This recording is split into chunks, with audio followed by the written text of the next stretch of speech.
Bonjour et bienvenue pour un nouvel épisode d'une énième série nommée Au pied de la lettre, analysant avec parfois absurdité une expression, une réplique culte d'un personnage souvent de fiction.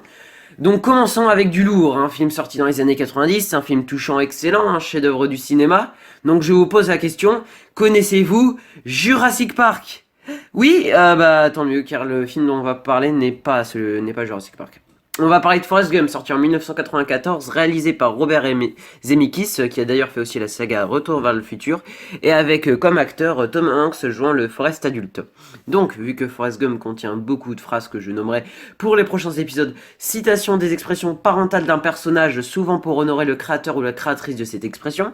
On trouve d'ailleurs les citations des expressions parentales d'un personnage, souvent pour honorer le créateur ou la créatrice de cette expression, dans l'excellent livre Destination Cerveau d'Isaac Asimov, sorti en 1987, que je vous conseille fortement si vous aimez bien la science-fiction et plus encore. Donc arrêtons de tergiverser, et venons à la réplique qui nous intéresse. Écoutons cette réplique. Arrête! Cours, Forrest! Cours! Hey! Tu m'entends, pauvre imbécile? Cours, Forrest! Cours! Oh non, pas celle-ci, une autre. Maman disait toujours, la vie c'est comme une boîte de chocolat. On ne sait jamais sur quoi on va tomber.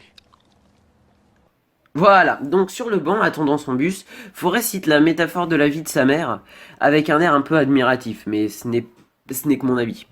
Donc cette réplique a déjà été parodiée un bon nombre de fois, et je vais vous montrer la première parodie de cette métaphore que j'ai vue, qui vient de la comédienne Elodie Pou. Voici l'extrait. T'inquiète pas, Kimberley, tu sais, la vie, c'est comme une boîte de chocolat.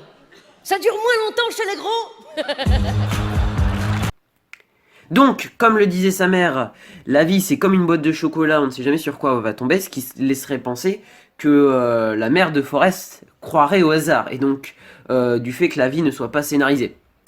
Mais si l'on fait la comparaison pour les boîtes de chocolat, on peut savoir que la composition d'un chocolat qui se trouve dans la boîte, l'on peut le savoir si l'on s'en réfère à la liste des chocolats se trouvant dans la boîte, ou sinon un autocollant qui listera aussi les chocolats mais qui sera collé au fond de la boîte. Donc l'on pourrait savoir ce que l'on pourrait manger, sauf dans un duplex pour 3. I've made up my mind. I'll do.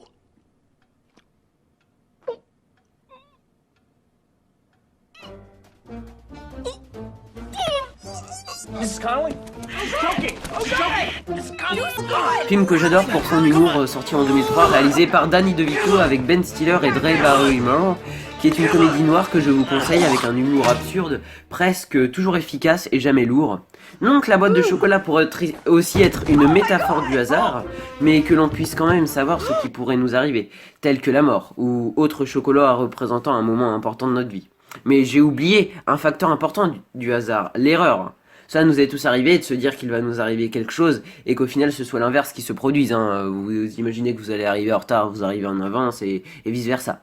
Cette métaphore de la vie est très intéressante car elle métaphorise également beaucoup d'autres choses telles que la mort représentée par le moment où la boîte sera vide, le hasard, le savoir, l'erreur et sûrement bien plus. D'ailleurs je vous invite en commentaire à dire d'autres métaphores qui pourraient vous venir à l'esprit à partir de cette expression sur la boîte de chocolat venant de la mère de Forrest. Et là, je me rends compte qu'à partir d'une phrase sur une boîte de chocolat, j'ai réussi à vous citer plein d'autres œuvres cinématographiques ou littéraires. Bah dis donc, je suis vraiment fort, hein.